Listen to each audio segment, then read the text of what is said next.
This is all about election interference. This is all Biden-run things, meaning Biden and his thugs, because I don't know if he knows he's alive. And it's a shame. It's a shame what's happening to our country. This is election interference. So we're going through this weaponization of our government to try and knock out somebody's political opponent. And so far, based on the polls, it's not working at all. The people understand it. We have a man who just ruled he'd like the trial to start in 21 days or something. And I don't know how you can have a trial that's going on right in the middle of an election. Not fair. Not fair.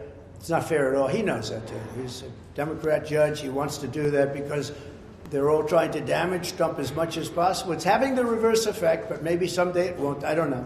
As I say, I have a lot of cash. You know I do because you looked at my statements. I mean, you've been examining my statements for a long time, and I have much more than that in cash. But I would also like to be able to use some of my cash to get elected. They don't want me to use my cash to get elected. They don't want that. They don't want me taking cash out to use it for the campaign. I built a phenomenal company that's very low leverage, unbelievably low leverage, with a lot of cash, a lot of everything else. Why should I let a crooked judge make a decision to give $450 million that allows me to spend very little money on my campaign if I so choose? I'll be spending money on my campaign.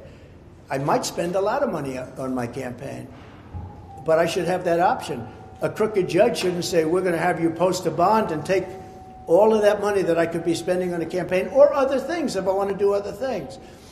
So we were gratified by the professionalism of the opinion today. I thought it was I think it's a very important opinion for New York, but the only thing that's going to really solve that problem is when I win, because you're going to have to win, because no company is going to be coming to New York if I don't win that case. That case is a scam, it's a sham, and it's a hoax. If I were doing poorly, this wouldn't be happening. None of these trials would have been happening. If I wasn't running, they wouldn't be happening.